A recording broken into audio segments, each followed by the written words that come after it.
তো চলুন আপনারা দেখুন যে কতগুলো গাছ আমি লাগিয়েছি এবং ফলন প্রায় হতে শুরু করেছে।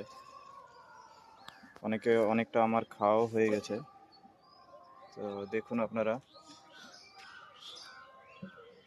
আর একটা জিনিস মনে রাখবেন যে স্ট্রবেরি সেরকম স্পেস নেয় না যে বড় বড় টব করতেই হবে, যে কোনো ছোট টবেও লাগালেও স্ট্রবেরি ফলন হতে থাকে।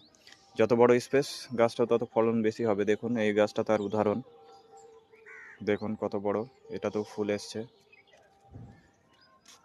দেখুন যেটা আপনাদের আগে দেখিয়েছিলাম গাছটা, সবগুলোতে ফুল প্রায় চলে এসছে, স্ট্রবেরি ধরেও নিয়েছে। দেখুন দেখুন আপনারা এইভাবে দেখুন,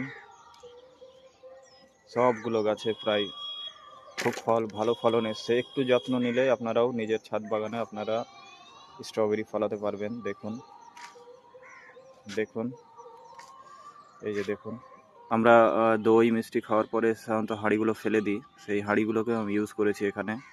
বিভিন্ন ধরনের প্লাস্টিকের বোতলগুলো ইউজ করেছি আমরা। দেখুন এইগুলো দেখুন, আমি এই ত্রিপলের প্লাস্টিকগুলো আমরা এই ব্যাগগুলো আমি অ্যামাজনে অর্ডার দিয়ে পেয়েছিলাম, প্রায় 200 পিস অর্ডার দিয়েছিলাম।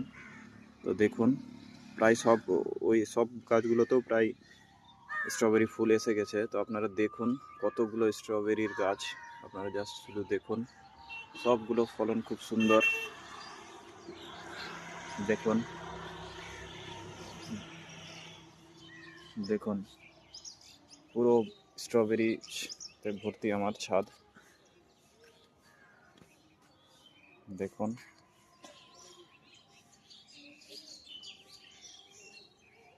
এইদিকে রয়েছে আমার ড্রাগনও খুব ভালো ফলন হচ্ছে। এখন ড্রাগন হয়নি, আরও দেখাবো আপনাদের। এই যে দেখুন